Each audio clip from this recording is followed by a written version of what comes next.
안녕하세요. 시장의 마법사입니다. 자, 백산 1분기 실적 리뷰인데요. 일단 예상대로 실적이 좋지 않게 나왔습니다. 매출이 18% 감소, 영업이익은 15.6% 감소, 순이익 17% 감소. 그 동종 업계에 있는 화승 엔터프라이즈에 비해서는 선방했지만 이게 싼데 왜 주가가 안 오를까 했는데 역시 이유가 있었고요.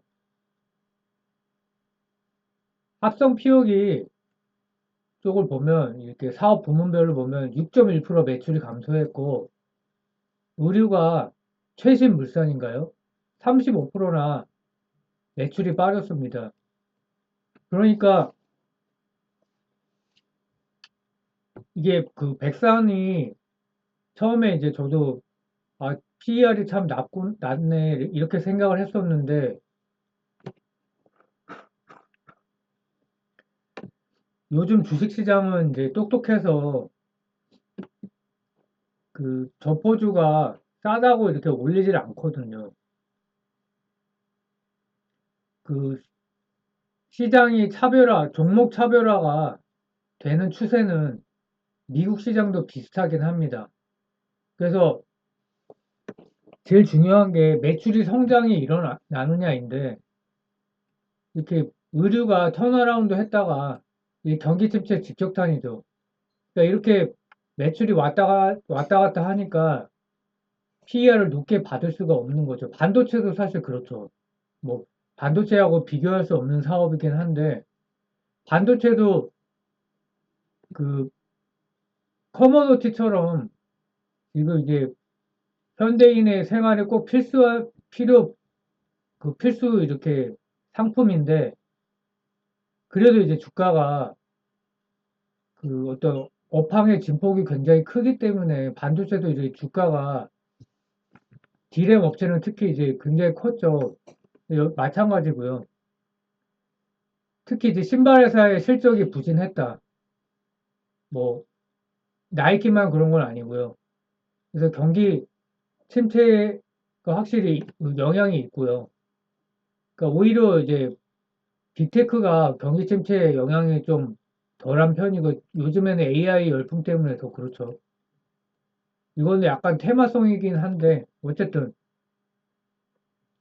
그래서 매출의 증가율을 보면 의류가 이제 마이너스 35%, 영업이익이 81.5% 감소. 그러니까 엄청나고 합성피업 같은 경우에는 매출은 감소했지만 어쨌든 영업이익은 성장을 했습니다. 여기 이렇게 있죠. 그래서 뭐 합성피업은 이제 그 마진 방어를 했지만 어쨌든 영업 매출이 성장을 못했고 의류가 타격이 너무 컸기 때문에, 그리고 영업이익률을 보면 합성피업은 8.2%에서 10.9% 비용 효율화 작업을 한 거죠. 의류는 이제 9.4에서 2.7%. 그래서 의류가 좀 굉장히 좀 문제가 되고 있고 화성 엔터 같은 경우는 아디다스 비중이 크죠. 그래서 1Q가 매출이 19% 감소, 영업 적자가 9.5억입니다. 수십억 흑자였던 기업이, 그러니까 어닝 쇼크죠. 그 재고자산 평가손실 충당금이 113억이나 반영이 되었고 이게 제일 크고요. 그럼 결국 뭐냐? 아디다스가 재고가 많아서 할인 판매를 하고 있는 중이니까 주문량이 늘 수가 없겠죠. 아디다스 1분기도 어닝 쇼크. 그러니까 이런 벤더사는 그 피해를 높게 받기가 이래서 어렵고요. 나이키 그 1Q 실적을 보면 1Q가 이제 3Q거든요. 얘네 그 회계상으로는 매출이 14% 증가했지만 영업이익이 11.56% 감소, 선방했죠. 근데 아디다스하고 풋너카가 어닝 쇼크였는데 아디다스 1분기 매출 1% 감소했는데 영업이익은 86.3% 감소. 완전 떨이로 판매했다는 거죠. 풋나커 같은 경우는 매출이 11.4% 감소인데 영업이익이 72% 감소. 이렇기 때문에 주가가 결국 똑똑했던 거죠. 백산이 왜 이렇게 안 갔냐. 사실 3월 초에 9,000원대 초반까지 갔다가 밀렸거든요. 그러니까 리세션의 여파를 그대로 맞는 거를 알고 있었던 거죠.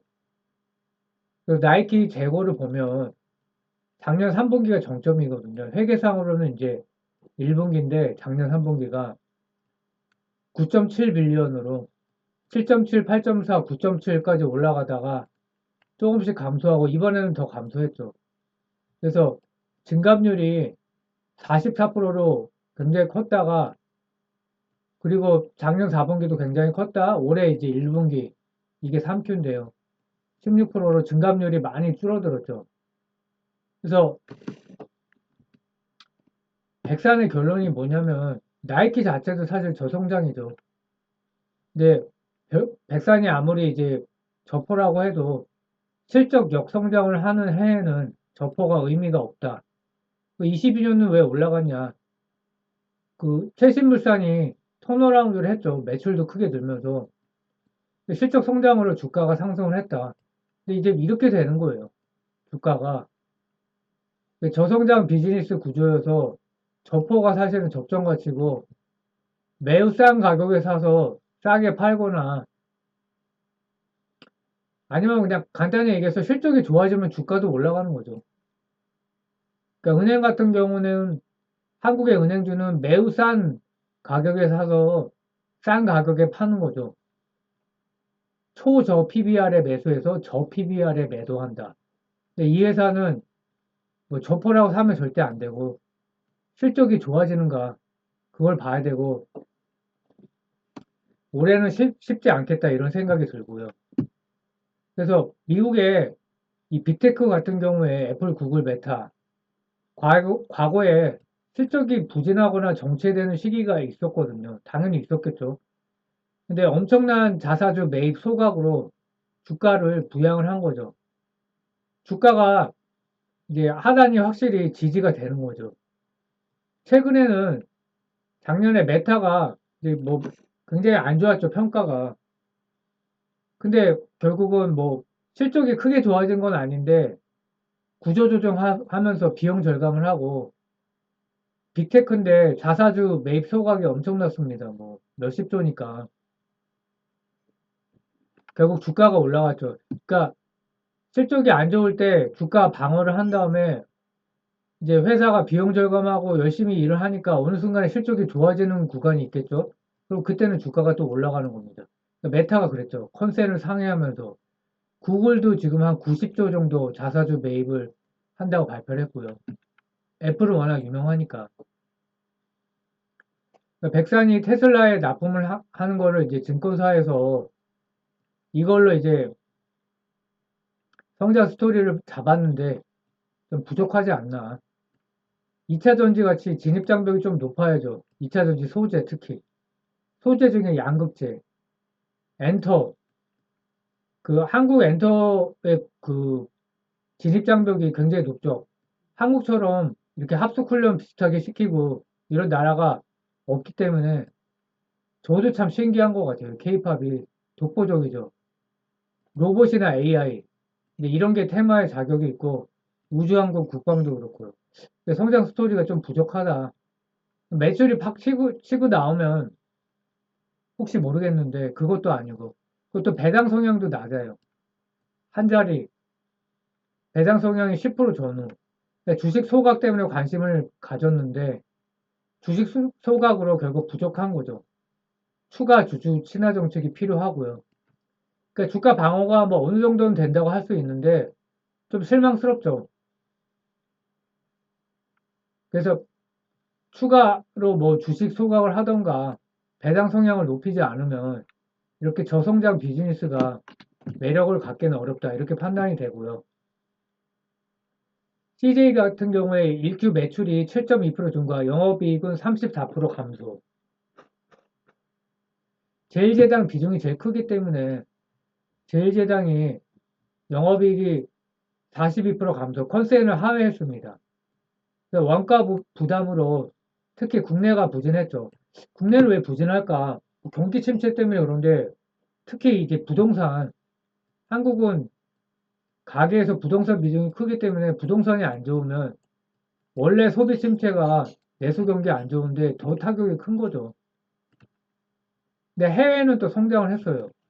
또 바이오 쪽이 다운 사이클이어서 판가가 하락했다.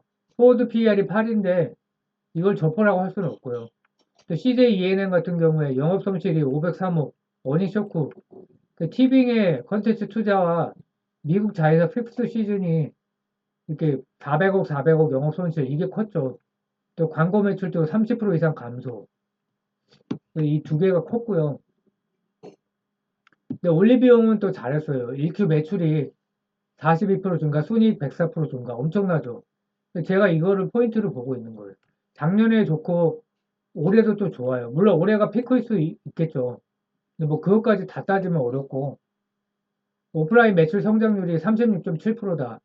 거리두기 해제를 하고 인바운드 관광객이 많이 들어왔고 특히 이제 비중국인이 많이 들어왔다고 하죠. 그리고 1Q 말에 온라인 매출 비중이 28% 역대 최고. 매출 정책의 시장 우려를 해소했다. 이게 굉장히 중요한 포인트입니다.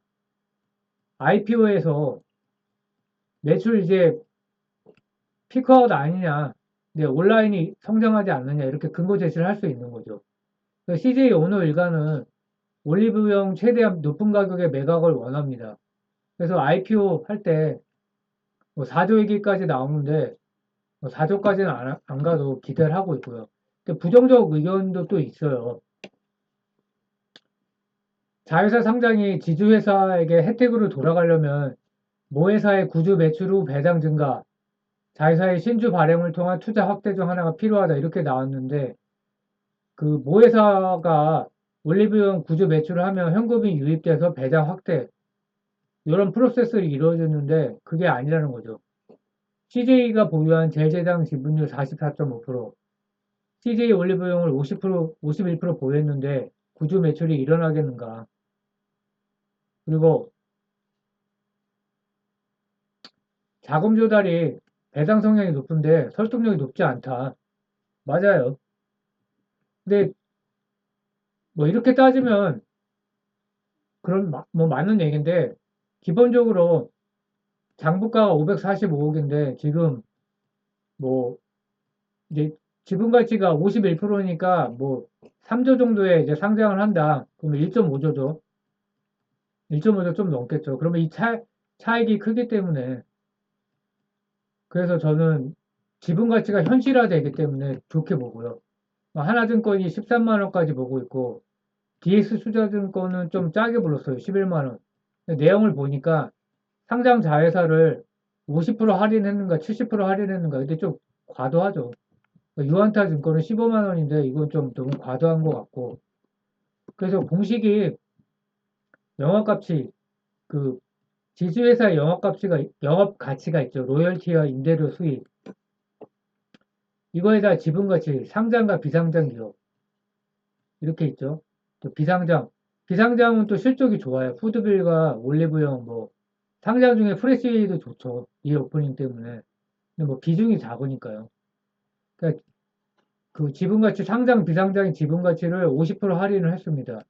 그래서 자사주에다가 수령금을 빼서 이렇게 구한 거고요. 목표 주가 13만 원이 나온 거고. 그래서 제 결론은 뭐 이렇게 부정적인 의견도 있었지만 올리브영 IPO가 아직 확정이 안 됐거든요. 회사에서 보고 있겠죠. 근데 최대한 높은 가격에 매각을 원하기 때문에 올해 실적이 1분기가 좋다. 그리고 최대한 쥐어짜겠죠. 높게 그 IPO를 해야 되니까. 그래서 저는 올해 할 거라고 보고 있거든요. 주식 시장도 좋고. 그래서 IPO 확정 시 주가는 당연히 상승한다. 왜냐, 장부가 공모가 차이가 크기 때문에 이런 이제 캐시플로우가 들어오면 그게 뭐 배당 확대 안 된다고 해도 논리적으로는 그렇죠. 근데 논리적으로만 따지면 주식 투자를 하기는 어렵습니다. 근데 뭐 얼마나 올라가든 저는 올라간다고 보고 현재 9만 원 정도 주가는 굉장히 매력적이다 이렇게 보고 있고요. 그래서 투자 매력이 충분하다. 지분 가치가 현실화되기 때문에. 그래서 긍정적으로 보고 있습니다. 감사합니다.